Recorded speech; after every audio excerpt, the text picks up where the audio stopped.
Assalamualaikum warahmatullahi wabarakatuh. Waalaikumsalam warahmatullahi wabarakatuh. Alhamdulillah, wassalatu wassalamu ala sayyidina Rasulillah, sayyidina wa maulana Muhammad ibn Abdullah wa ala alihi wa sahbihi wa mawala. La haula wa la quwwata illa billah, amma ba'd. Bapak-bapak, ibu-ibu, saudara-saudara kaum muslimin rahimakumullah. Sudah menjadi keyakinan dalam kehidupan kita bahwa segala yang ada permulaannya tentu akan ada penghabisannya. Setiap yang punya awal mesti akan punya akhir. Tidak ada keabadian dalam kehidupan dunia ini. Semuanya datang dan pergi silih berganti, berubah oleh pergeseran masa dan pertukaran waktu. Demikianlah kalau kita mau merenungi kehidupan dari alam di sekitar kita. Sejak dari kehidupan tumbuh-tumbuhan, binatang, sampai kepada kehidupan kita, makhluk bernama manusia. Lihatlah kita manusia misalnya. Dimulai sejak kita terlahir ke alam ini, keluar dari alam rahim ibu, menjadi bayi yang merah tidak berdaya, untuk kemudian berangsur meningkat menjadi anak-anak. Dari kehidupan anak-anak berubah lagi kita menjadi remaja dengan segala keceriaan dan kelincahannya, dan dari masa remaja naik lagi kita memasuki usia dewasa, untuk kemudian berangsur memasuki hari tua. Lalu setelah kita memasuki hari tua, sehari, seminggu, sebulan, setahun, sampailah kita kepada batas waktu yang telah ditentukan oleh Allah, yang dinamakan ajal, dan bertemulah kita dengan yang disebut maut.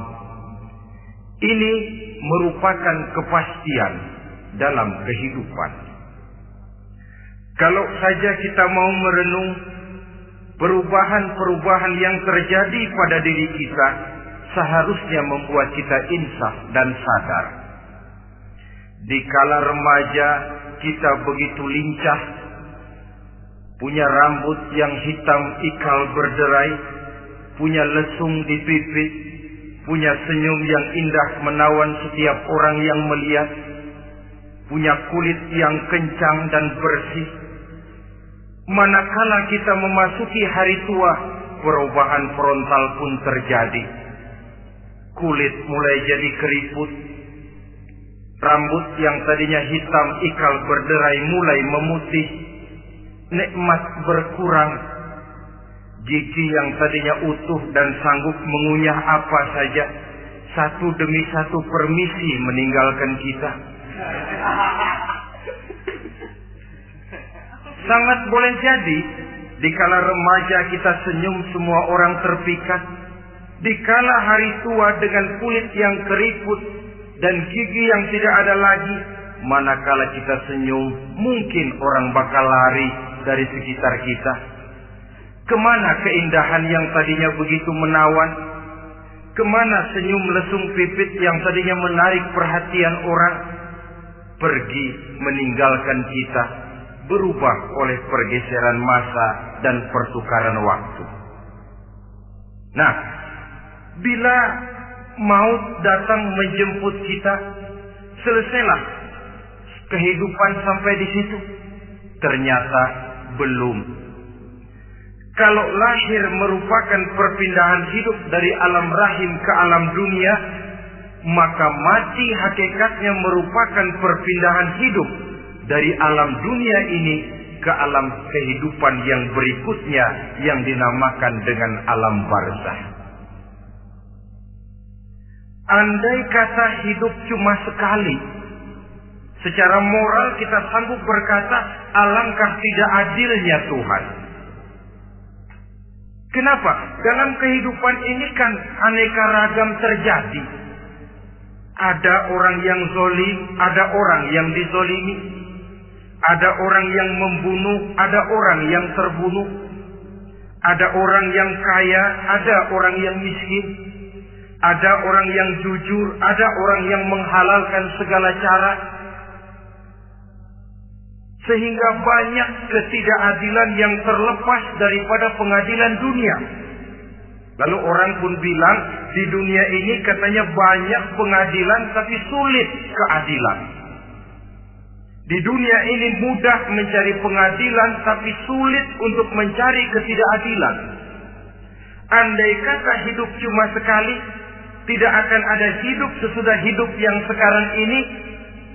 Bagaimanakah nasib mereka yang lepas dari pengadilan dunia ini? Alangkah tidak adilnya Allah andai kata tidak ada kehidupan sesudah hidup yang sekarang. Tentulah akan terjadi di mana orang menghalalkan segala macam cara untuk mencapai tujuan. Yang penting kan saya kaya, yang penting kan saya punya jabatan dan kedudukan tinggi. Kalau perlu jilat atas, jilat atas. Kalau perlu sikut kiri kanan, sikut kiri kanan. Kalau perlu injak bawah, injak yang bawah. Ini prinsip daripada orang-orang komunis. Dan pantas karena mereka tidak percaya kepada kiamat. Pantas karena mereka tidak percaya akan adanya kehidupan sesudah hidup yang sekarang ini. Maka saya menghimbau kepada seluruhnya, kita sudah kadung menyepakati negara ini berdasarkan Pancasila. Kita sudah kadung konsensus bahwa PKI dengan seluruh ajarannya tidak punya hak hidup di bumi Pancasila yang kita cintai ini. Maka salah satu ajaran PKI tujuan menghalalkan cara kita orang Indonesia yang berbudi pekerti luhur, yang punya nilai budaya tinggi, janganlah sampai mencaci PKI, membubarkan PKI, mengutukkan PKI, tapi dalam kehidupan sehari-hari prakteknya prinsip komunis kita pakai. Apa itu? Tujuan menghalalkan cara. Asal sudah tujuan tercapai, cara apapun saja halal. Itu pandangan hidup orang yang tidak percaya kepada adanya hari akhirat. Sebagai muslim yang yakin akhirat ada, kiamat pasti akan datang. Hidup tidak cuma sekali. Maka kalau kita zalim, kalau kita berbuat aniaya, kalau kita melakukan korupsi, kalau kita merugikan orang lain, boleh jadi kita terlepas daripada pengadilan dunia. Tapi ingatlah, kita tidak akan pernah lepas dari pengadilan Allah. Pengadilan Qadhi Rabbul Jalil, di mana kita akan diadili dengan seadil-adilnya. Dan tidak satu perbuatan yang bersifat salah, yang bagaimanapun kecilnya, yang akan lepas dari pengadilan di akhirat itu nanti. Pantas saja kalau satu hari malaikat Jibril datang menasihati Rasulullah sallallahu alaihi wasallam. Yang artinya juga menasihati kita semua. Apa kata malaikat Jibril kepada baginda Nabi? Ya Muhammad, ish ma syi'ta wa innaka mayyitun. Hai Muhammad, hiduplah semau kamu, tapi jangan lupa kamu pasti akan mati. Kalau memang dilarang tidak terlarang, dicegah tidak tercegah, kamu mau melaksanakan hidup menurut maumu sendiri, persilakan, hiduplah menurut mau dan gayamu. Tapi jangan lupa, fa innaka mayyitun, satu saat kau pasti bakal mati. Dan mati itu bukan akhir dari segalanya. Dia babak baru bagi kehidupan selanjutnya. Silakan hidup menurut maumu, tapi jangan lupa kau pasti akan mati. Wa'mal ma syi'ta fa innaka majziyun bih. Kerjakan apa saja yang kamu mau. Kalau kau mau menghalalkan segala macam cara, persilahkan halalkan segala macam cara. Tapi jangan lupa kau akan mendapat balasan dari seluruh amal perbuatanmu. Wa ahbib ma syi'ta fa innaka mufariquhu. Dan cintailah apa saja yang mau kau cintai. Kau cintai anak istrimu, silahkan. Kau cintai harta bendamu, tafadhal.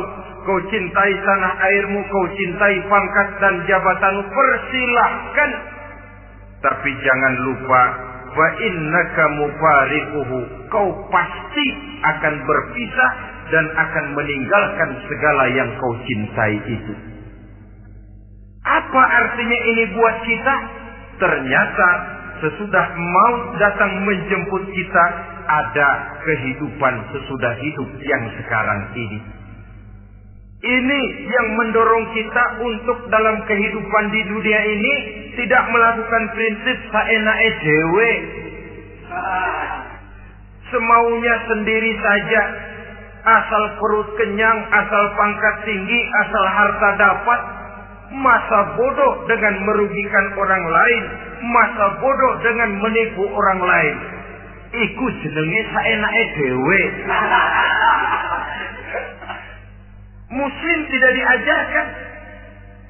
Ingat manusia, setelah kau mati, setelah kiamat datang, kau akan dibangkitkan, kau akan dimintakan pertanggungan jawab tentang kehidupan yang sekarang ini.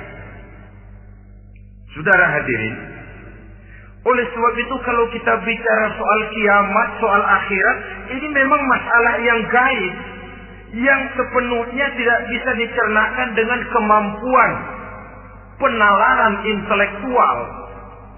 Dasar di dalam membicarakan ini tidak lain adalah iman kita kepada Allah Subhanahu wa ta'ala. Bukan cuma zaman sekarang, dari zamannya Nabi. Orang itu kalau sudah bicara kiamat, bicara akhirat, ada yang ragu-ragu, ada yang menolak sama sekali. Bukan dari zaman sekarang, dari zaman dulu. Pernah kok satu saat Rasulullah itu dakwah menceritakan, saudara-saudara, akan terjadi kiamat di mana Allah akan membangkitkan manusia dari kuburnya untuk memintakan pertanggungan jawab.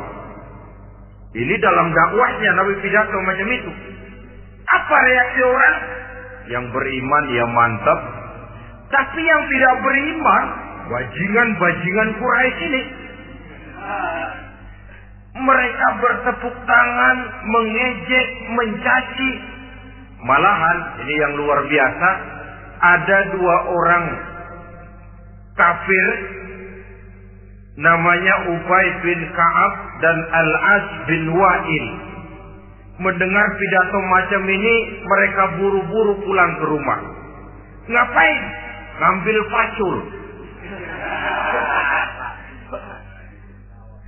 Lalu berangkat nyari kuburan tua. Dia gali itu kuburan. Tulang-tulangnya diangkut, dibawa ke depan Nabi. Ya Muhammad, tulang-tulang yang udah hancur begini, siapa yang bisa ngidupin lagi? Yang macam-macam aja kamu Muhammad. Enggak rasional, enggak masuk akal. Allah menjawab. Apa kata Allah? وَضَرَبَ لَنَا مَثَلًا وَنَسِيَ خَلْقَهُ قَالَ مَنْ يُحْيِي الْعِظَامَ وَهِيَ رَمِيمٌ قُلْ يُحْيِيهَا الَّذِي أَنْشَأَهَا أَوَّلَ مَرَّةٍ وَهُوَ بِكُلِّ خَلْقٍ عَلِيمٌ. Mereka memberikan perumpamaan kepada kami, kata Allah. Mereka melupakan asal kejadiannya. Mereka bertanya, siapa yang sanggup menghidupkan tulang belulang yang sudah hancur kayak begini? Qul yuhyiha alladhi ansaha awwala marrah. Katakan kepada mereka Muhammad, yang akan menghidupkannya adalah Dia yang telah menciptakannya pertama kali dulu.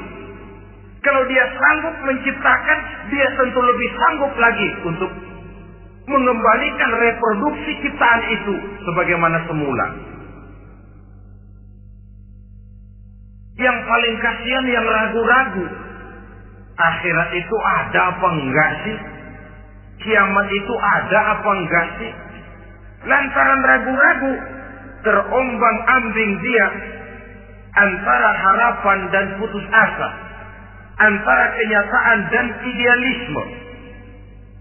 Ada yang buta sama sekali 100% terhadap keadaan-keadaan sesudah mati.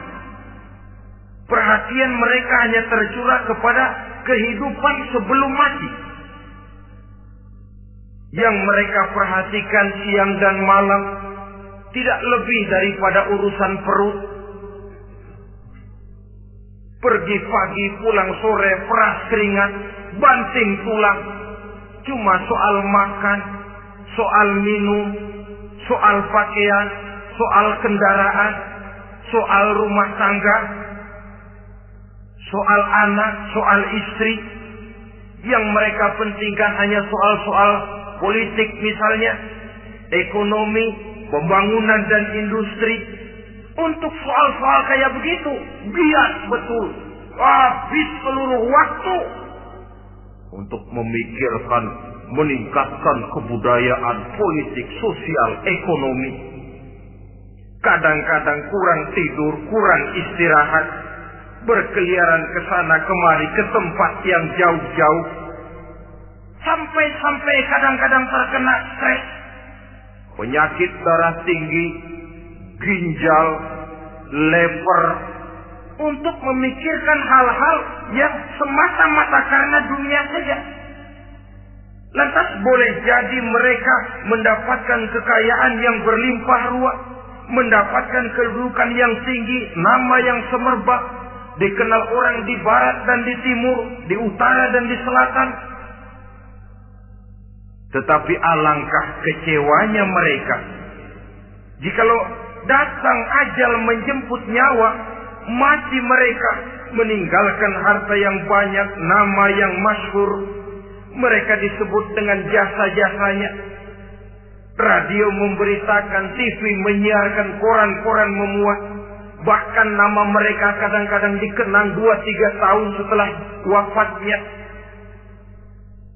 Tetapi dalam pada itu, roh mereka merintih, mengeluh, menderita, karena dilemparkan oleh Allah ke tempat-tempat yang kotor. Penyesalan yang sudah tidak akan ada gunanya lagi. Saudara-saudara kaum muslimin rahimakumullah. Oleh karena itu, kehidupan akhirat bukanlah dongeng dan takhayul, bukan khurafat dan khayalan.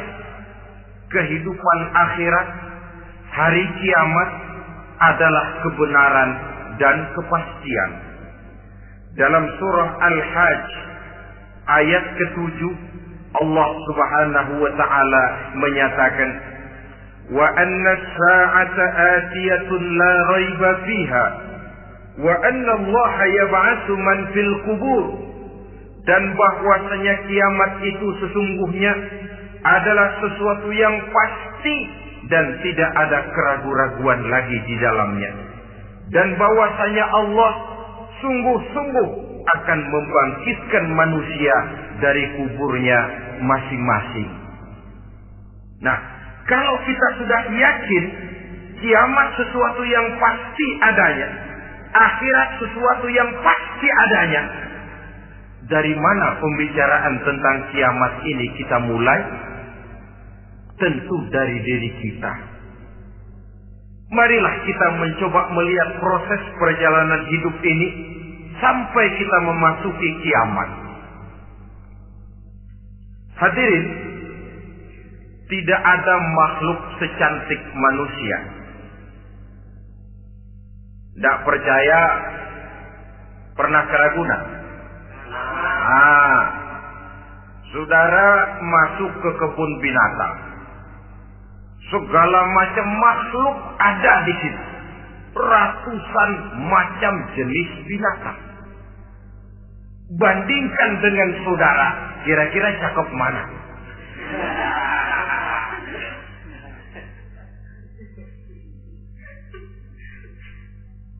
Dari seluruh makhluk yang diciptakan Allah itu, manusia fi ahsani taqwim, dalam bentuk yang paling sempurna, sejak susunan biologis sampai kemampuan berpikir.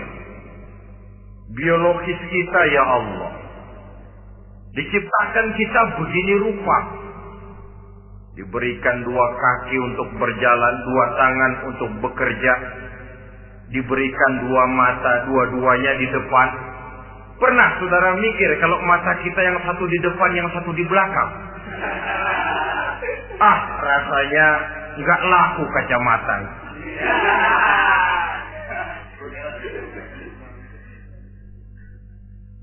Diberikan hidung dengan 2 lubang.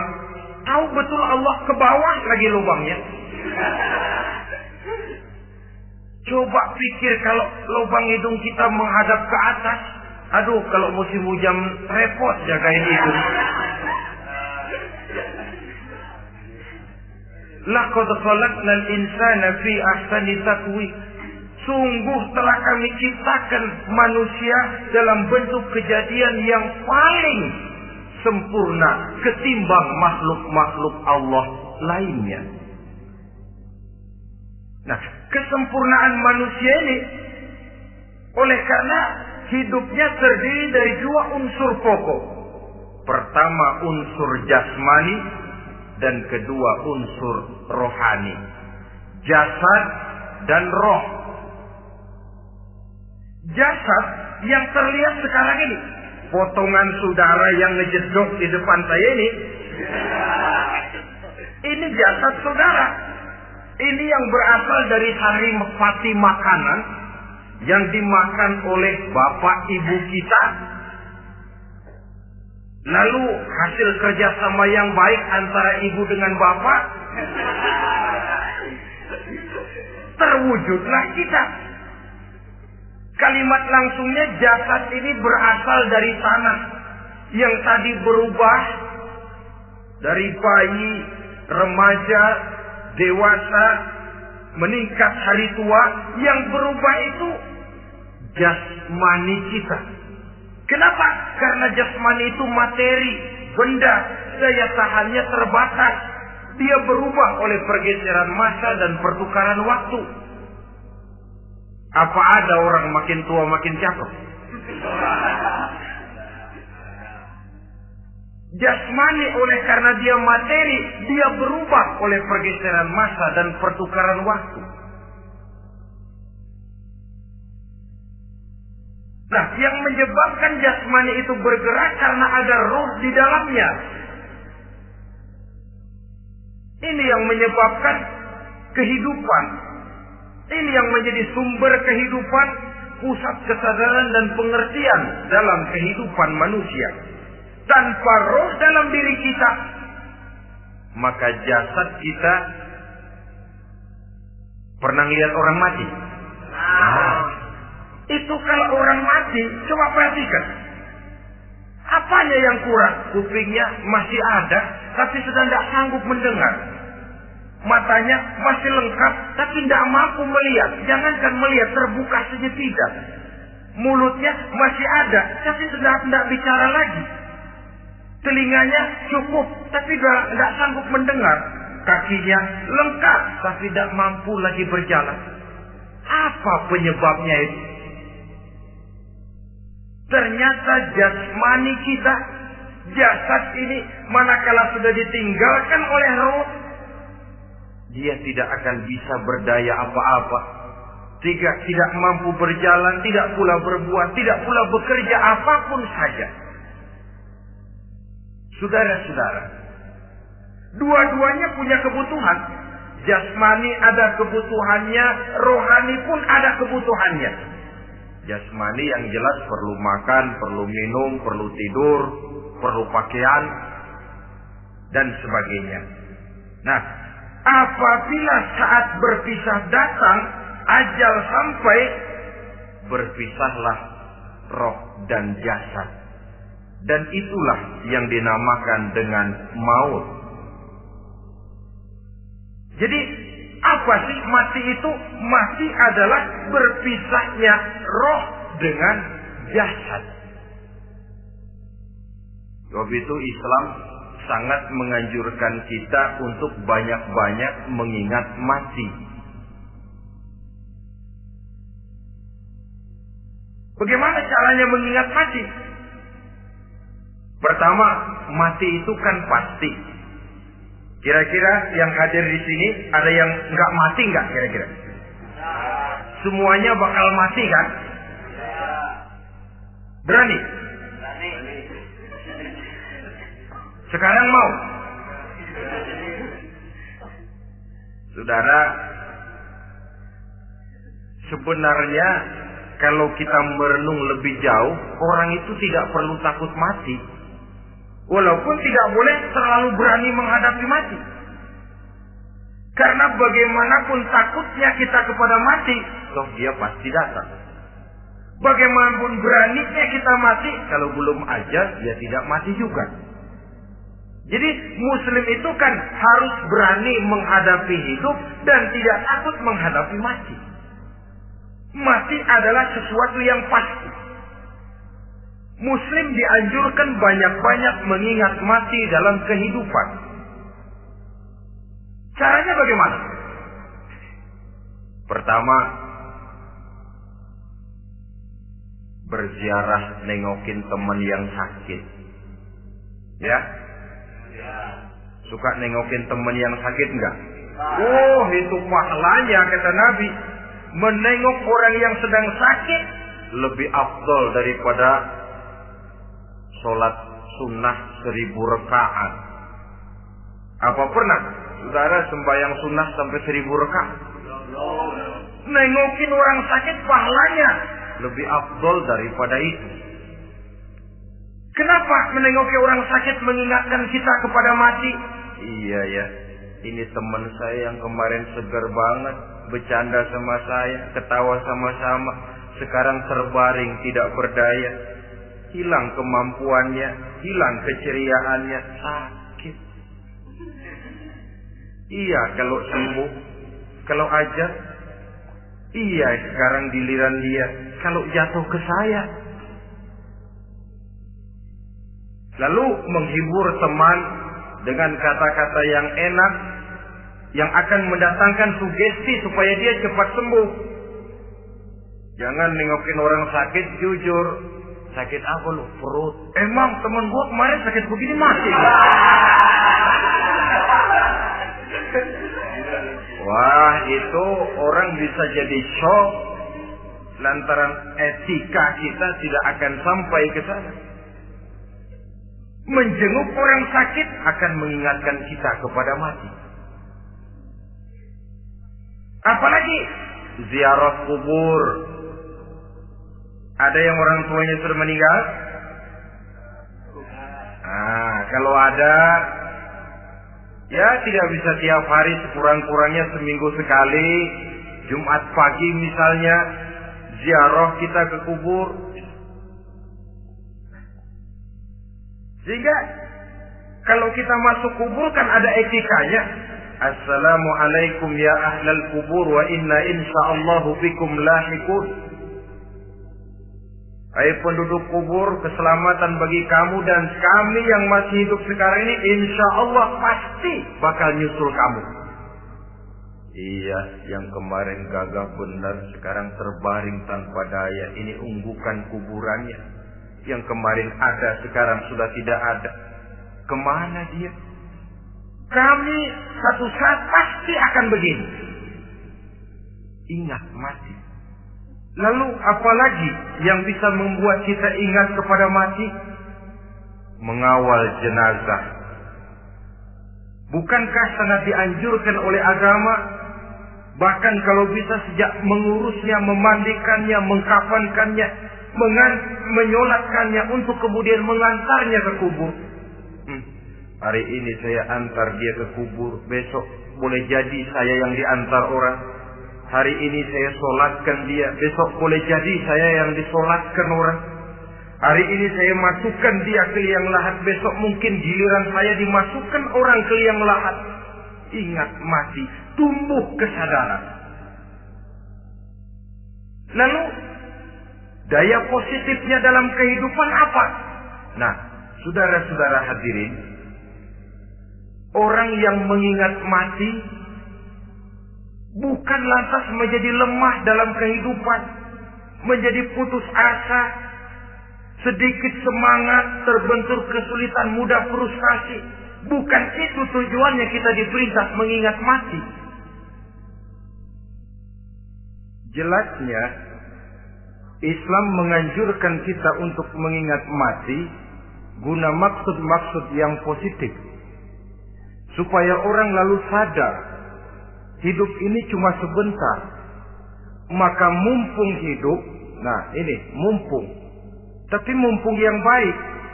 Mumpung hidup, maka hidup yang singkat ini harus saya pergunakan dengan sebaik-baiknya, melakukan kebajikan yang sebanyak-banyaknya, menjauhkan rasa malas, menunggu keajaiban yang datang dari langit, berleha-leha, bermain-main, sementara maut kalau dia datang tidak pernah main-main. Pantas kalau seorang penyair bernama Syauqi memesankan, tazawwad bitaqwa fa innaka la tadri idza hanna al-lailu hal ta'ishu ila al-fajr, kam min sahihin mata min ghairi illatin wa kam min alilin 'asha hina min ad-dahri. Persiapkan dirimu dengan takwa, sebab kamu tidak tahu apabila malam datang kamu masih bisa hidup apa enggak besok pagi. Apa ada jaminan saudara yang kumpul di depan saya malam ini besok masih bisa hidup? Tidak. Ada jaminan? Tidak ada sama sekali. Kam min sahihin mata min ghairi illatin. Berapa banyak orang sehat mati enggak pakai sakit lagi. Sebabnya kadang-kadang ringan saja. Ada yang cuma jatuh di kamar mandi, mati. Ada yang cuma ketiban pensil. Iya, kalau ketiban pensil 3 peti masa nggak mati. Ta'addadatil asbab wal mautu wahid. Sebabnya boleh jadi macam-macam, tapi mati satu juga, yaitu mati. Dia seperti kelapa yang terlalu tua jatuh ke bawah, yang kembang baru keluar pun jatuh ke bawah. Itulah mati. Dia datang menjemput yang bayi, dia datang mengambil yang anak-anak, dia datang juga kepada yang remaja, kepada yang dewasa, kepada yang tua sekalipun. Jangan yang remaja lalu berpikir, gua rasanya masih jauh banget mau mati. Ini sesuatu yang pasti yang kita tidak pernah diberitahu kapannya. Kalau dikasih tahu kapannya kan kita bisa, umpama malaikat maut datang ke rumah saya, saudara Zainuddin kau mati 80 tahun lagi. Wah, saya kan berhitung, masih lama, poya-poya aja dulu Tapi ini tidak pernah diberitahu kepada kita. Lantaran tidak diberitahu itulah kita perlu bersiap-siap dengan selalu mengingat-ingat mati yang mendorong kita untuk berbuat positif. Satu contoh peringatan mati yang mendatangkan positif pada peristiwa ketika turun perintah hijrah. Ketika di Mekah sudah terpepet turun perintah hijrah. Ini sahabat yang berangkat hijrah, jangan dikira semua bulat hati. Ada yang mikir, kalau saya hijrah berangkat dari Mekah ke Madinah, nanti di tengah jalan dicegat oleh kafir Quraisy lalu dibunuh, mati saya. Takut mati. Allah peringatkan, kullu nafsin za'iqatul maut. Kamu disuruh hijrah saja takut mati, padahal kamu tahu semua yang hidup bakalan mati. Diam saja di Mekah mati, hijrah ke Madinah pun akan mati. Mendengar ayat ini, Sayyidina Umar bin Khattab seperti dibakar semangatnya. Kalau sebagian sahabat hijrah sembunyi-sembunyi, beliau mau hijrah itu malah bajingan Quraisy dikumpulkan dekat Ka'bah. Pidato, ya ma'syarul Quraisy, dedengkot Quraisy, dengerin. Besok pagi yang namanya Umar bin Khattab mau hijrah dari Mekah ke Madinah. Siapa yang kepengen kepalanya berpisah dengan badannya, persilahkan cegat Umar di jalanan. Besok dengan tenang dia berangkat hijrah, gak ada yang berani nyegat. Tuh Quraisy juga barangkali mikir, gua ngapain nyegat penyakit.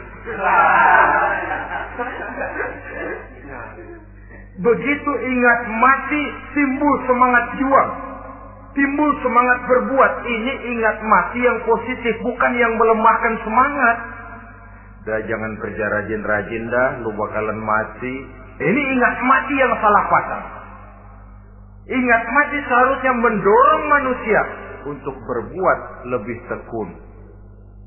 Allah memberikan peringatan, Qul innal mauta allazi tafiruna minhu fa innahu mulaqikum. Katakan, maut yang kamu akan melarikan diri daripadanya, yang kamu takuti benar dia pasti akan datang menjemput kamu. Saudara-saudara hadirin yang saya hormati, datangnya memang tidak kita harapkan yang namanya maut. Tapi sekali dia datang, tidak ada pintu tempat kita lari. Dia memang tidak pernah kita undang. Tapi sekali dia datang, mengetok pintu, kekuatan apa yang bisa menolak? Dia sebuah tanda seru dalam kehidupan. Apa yang menyebabkan orang takut mati? Pertama barangkali karena dia tidak tahu bagaimana kehidupan sesudah mati. Alam kubur gelap, alam akhirat gelap. Sehingga dia bingung, lantaran bingung lalu jadi takut. Yang kedua boleh jadi oleh bayangan-bayangan dosa yang pernah dia kerjakan di dunia ini. Kerjanya cuma menumpuk dosa. Dia gembira, bahagia, tertawa di atas tumpukan dosanya. Merasa segan berpisah dengan seluruh kehidupan ini. Sehingga boleh jadi maut adalah sesuatu yang ditakutkannya benar dalam kehidupan. Tapi bagaimanapun takutnya, tidak ada tempat lari dari dia. Dalam ayat lain Allah jelaskan, Aynama takunu yudrikumul mautu walau kuntum fi burujim musayyada. Di mana saja kamu berada, dalam benteng yang paling tangguh sekalipun, maut pasti akan datang menjemput kamu. Nah, bagaimana caranya maut datang menjemput kita? Bila datang dia, sang malaikat pencabut nyawa, malaikat Israel namanya, hendak mengambil roh kita. Dalam suasana macam begitu, di akhir kehidupan dunia, dalam berhadapan dengan sakaratul maut, terbagilah manusia dalam dua bagian besar. Pertama, yang menghadapi sakaratul maut itu dengan husnul khatimah, baik di akhirnya, sehingga pada saat ruhnya berpisah dengan jasadnya, kelihatan dia seperti senyum, mukanya cerah, Bahkan sebelum itu boleh jadi dia sempat meninggalkan pesan-pesan yang baik. Ada yang sempat azan, ada yang sempat baca Quran. Pernah kan nemui orang yang mau mati seperti itu? Yang sempat azan, yang sempat baca Quran, yang sempat meninggalkan wasiat-wasiat yang baik. Sebab apa? Malaikat maut datang menjemput mereka juga dengan baik-baik. Dicabut ruhnya perlahan-lahan. Tapi sungguh pun perlahan-lahan. Pedihnya, sakitnya tetap tiada tara. Rasulullah Sallallahu Alaihi Wasallam, dikala beliau hendak berhadapan dengan sakaratul maut, diceritakan mencelupkan tangannya ke dalam gelas berisi air, lalu mengusapkannya ke muka beliau seraya berdoa, "Ya Allah, mudahkan saya dalam menghadapi sekarat ini."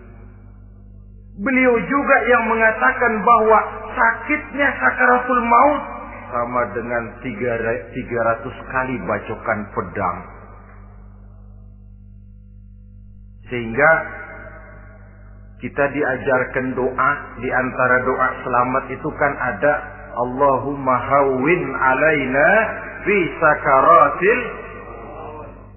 Ya Allah, mudahkan saya di dalam menghadapi sakaratul maut itu. Ketika ruh ini keluar dari jasad, mata masih mengikuti ruh itu.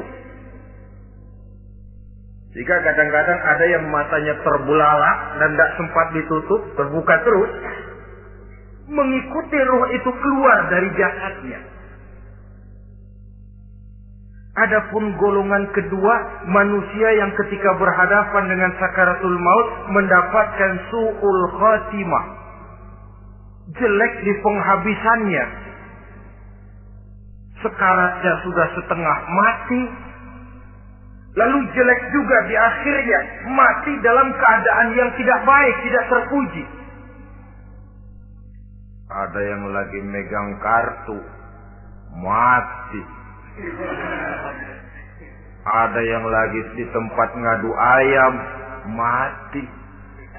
Ada yang lagi di tempat pelacuran, mati. Ada yang lagi megang botol minuman keras, mati. Nih barangkali malaikat maut gemes banget nariknya, lu bajingan, lu tarik terus. Mati su'ul khatimah. Makanya bagus itu. Kadang-kadang di majelis-majelis taklim kan sering dibaca, Ya Allah biha, Ya Allah biha, Ya Allah bihusnil khatimah. Kan ada itu? Ada enggak? Saudara hadirin, mohon agar oleh Allah kita diberikan husnul khatimah, baik di saat ruh akan berpisah dengan jasad. Ini sesuatu yang pasti. Sang malaikat maut datang menjemput nyawa. Setelah ruh berpisah dari badan, maka tinggallah sang badan, ditangisi oleh semua yang kita tinggalkan. Sehingga kepada putrinya Fatimah, ketika malaikat maut datang hendak menjemput baginda Nabi, beliau berkata kepada anaknya, Fatimah, kamu tahu siapa yang datang? Saya tidak tahu, Bapak. Yang datang hadimul lazat. Itu dia yang menghancurkan seluruh kesenangan dunia. Wa qati'us syahwat, yang memisahkan kita dengan seluruh yang kita cintai. Dia malaikat maut, Pak. Manakala jasad sudah ditinggalkan oleh ruh, itulah yang dikerubungi orang.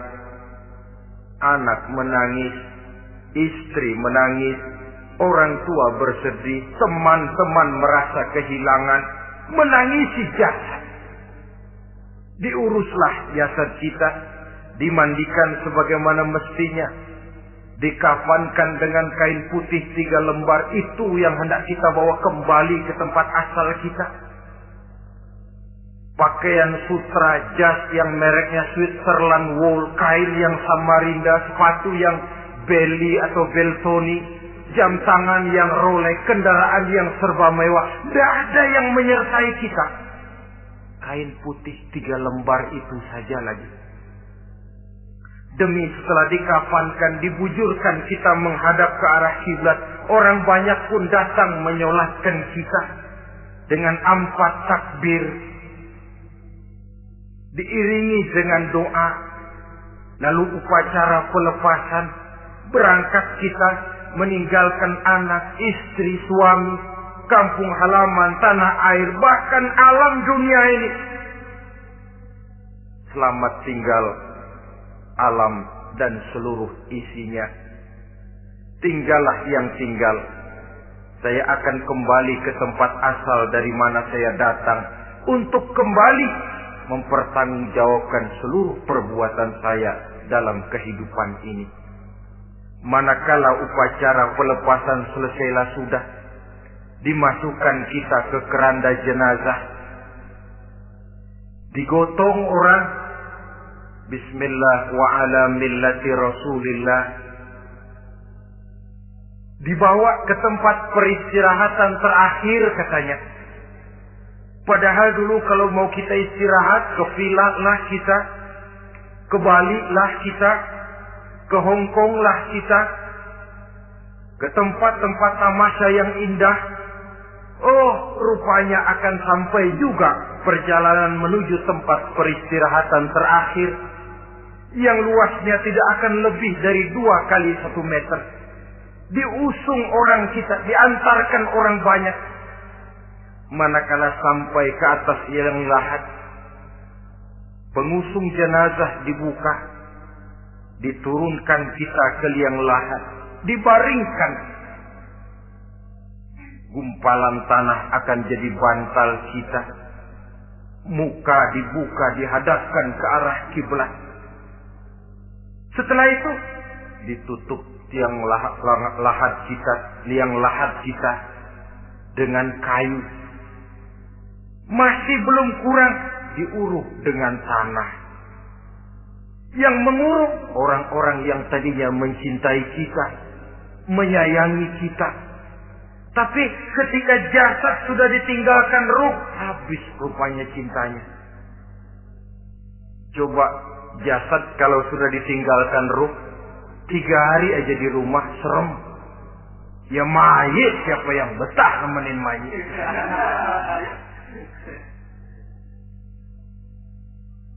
Lalu bila upacara pemakaman selesai,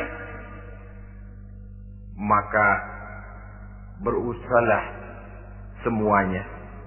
Para pengantar akan kembali ke rumahnya masing-masing.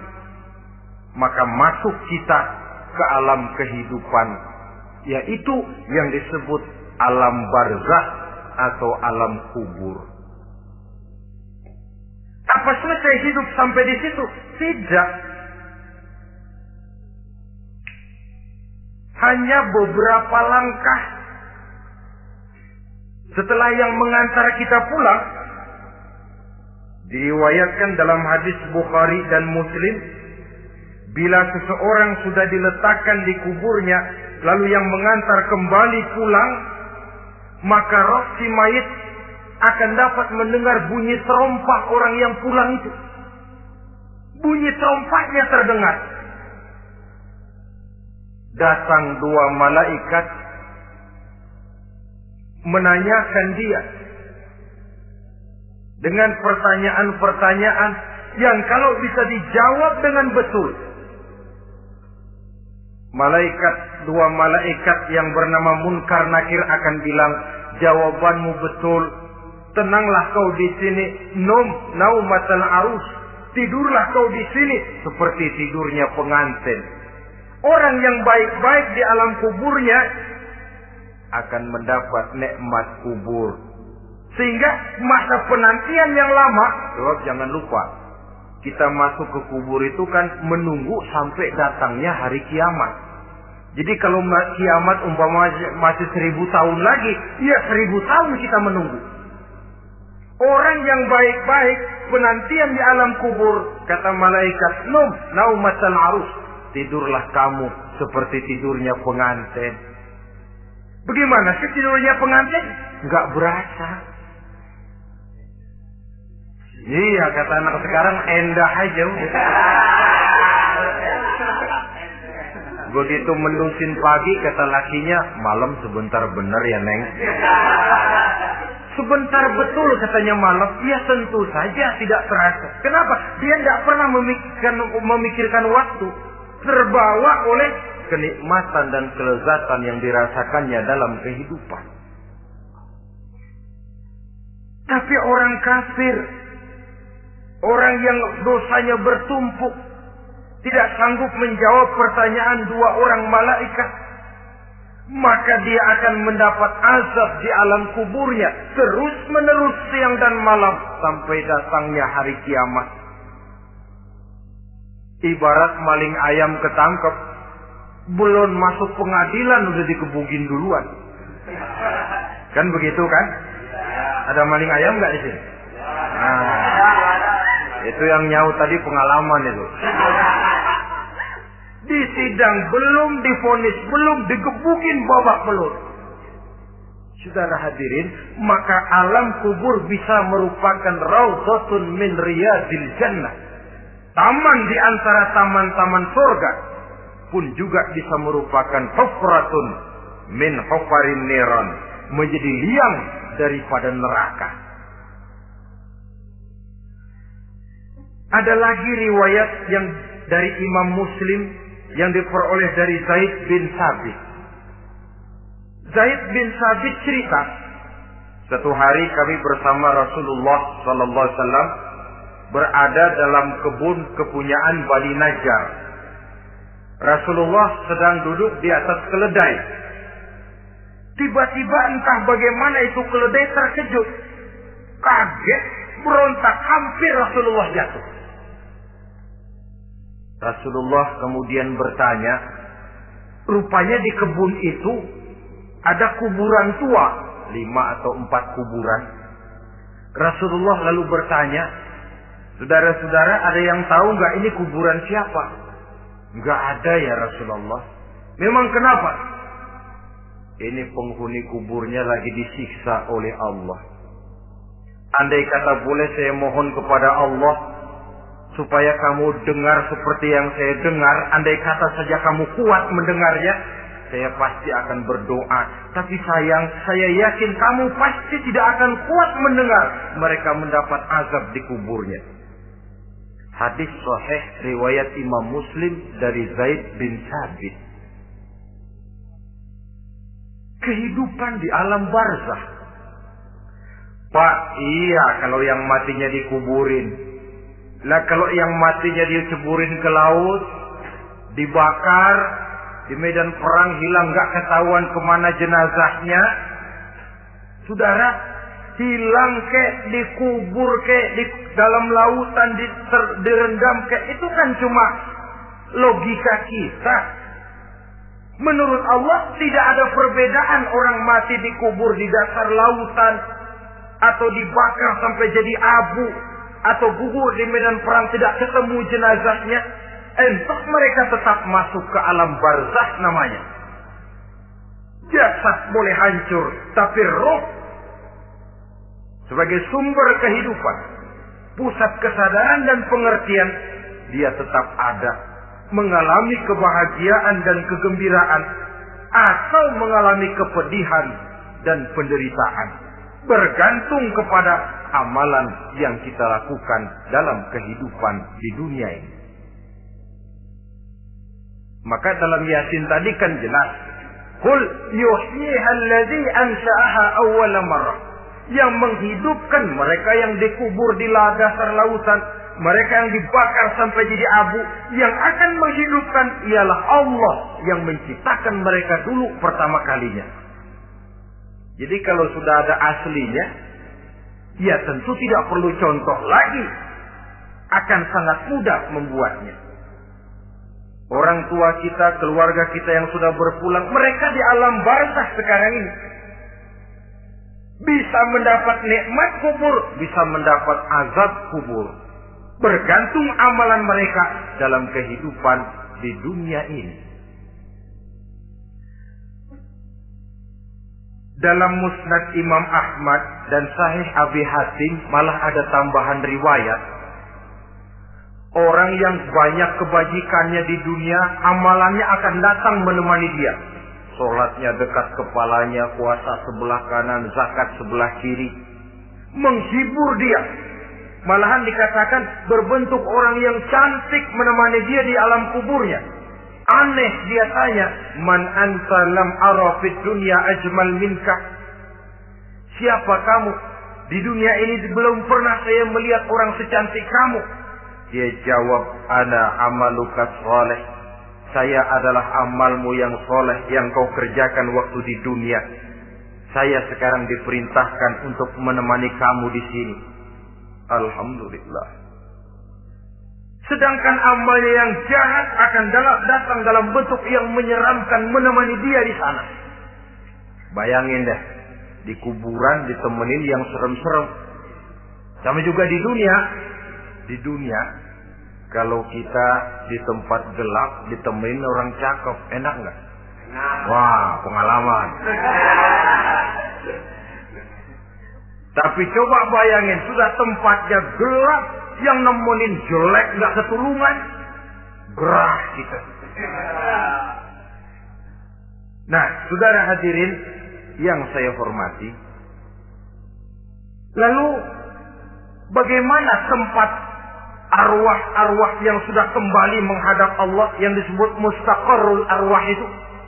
Macam-macam tingkatannya sesuai dengan profesi dan amalannya waktu di dunia. Ada roh-roh itu yang setelah pisah dengan jasad, artinya mati, ditempatkan di tempat yang disebut a'la iliyin, tempat yang tertinggi. Siapa ini? Arwahnya para nabi dan para rasul. Ini fi a'la iliyin, di tempat yang tertinggi. Arwahnya para nabi, arwahnya para rasul. Dan karena kita bukan nabi, bukan rasul, ya jangan mimpi dapat tempat fi a'la iliyin. Kecuali kalau Allah menghendaki, itu hak prerogatif Allah. Tapi kan tidak adil kalau Allah melakukan itu. Ini kelompok roh-roh yang masuk golongan fifth. Wah, the first class. Para nabi, para rasul. Lalu ada pula roh-roh itu yang setelah pisah dengan jasadnya diumpamakan seperti burung-burung hijau yang berterbangan di perkebun-kebunan surga. Roh siapa mereka ini? Rohnya para syuhada, orang-orang yang mati syahid gugur membela agama. Nah, ini bedanya orang mati syahid dengan pahlawan, ya. Apa bedanya syuhada dengan pahlawan? Kalau syuhada, orang yang gugur membela agama, niatnya karena Allah, mati syahid. Kalau pahlawan, orang yang gugur membela negara, orang yang dianggap berjasa kepada pemerintah. Klimaksnya, kalau orang mati syahid, jelas surga. Tapi pahlawan, belum tentu surga. Kenapa? Bergantung kepada negara macam apa yang dibelanya dan pemerintah model mana yang dibelanya. Di negara-negara komunis misalnya, banyak nggak pahlawan? Dengan sekian tanda jasa yang mati di medan perang dan sebagainya. Kira-kira pahlawan komunis masuk surga nggak? Ya, kalau pahlawan komunis masuk surga, kita nggak kebagian kapling di surga barangkali. Inilah bedanya pahlawan dengan orang mati syahid. Kemudian ada pula Roh itu yang tertahan di pintu surga. Tertahan di pintu surga. Ini seperti tadi, orang yang mati syahid tapi masih ada kaitan di dunia. Rasulullah pernah ditanya orang, ya Rasul, kalau saya maju ke medan perang bela agama, mati syahid, apa saya masuk surga? Iya, masuk surga. Kecuali kata Nabi, kalau masih punya utang. Nah, tertahan di pintu surga. Ada pula roh itu yang tertahan di alam kuburnya. Ini umumnya seperti tadi itu. Ada mempunyai dosa, mempunyai kesalahan, sehingga merasakan azab kubur. Ada juga roh itu yang tertahan di permukaan bumi. Mereka yang dalam hidup selalu menumpuk dosa-dosa yang besar, meninggal sebelum keburu untuk bertaubat. Saudara hadirin yang saya hormati, inilah yang kita khawatirkan. Sebab jikalau pada saat roh sudah datang, jikalau saatnya roh datang berpisah dengan jasad, menemukan sakaratul maut, saat itu taubat sudah tidak akan ada gunanya lagi. Masuk ke alam kubur, mendapat azab kubur sampai datangnya hari kiamat. Berapa lama di alam kubur ini? Menunggulah kita sampai datang saatnya kiamat. Nah, saudara-saudara, apa tanda-tanda hari kiamat? Kapan dia akan datang? Bagaimana hal ihwal manusia pada saat terjadi kiamat? Bagaimana alam ini? Bagaimana perhitungan di padang mahsyar? Insya Allah akan saya ungkapkan pada bagian kedua dari ceramah ini. Insya Allah kita akan lanjutkan pembicaraan ini sampai kepada terminal paling akhir, surga dan neraka. Inilah saja pertemuan kita pada kesempatan kali ini. Terima kasih banyak atas segala perhatian. Mohon maaf atas segala kekurangan. Wabillahi taufiq wal hidayah. Wassalamualaikum warahmatullahi wabarakatuh. Waalaikumsalam warahmatullahi wabarakatuh. Warahmatullahi wabarakatuh. Waalaikumsalam warahmatullahi wabarakatuh. Warahmatullahi wabarakatuh.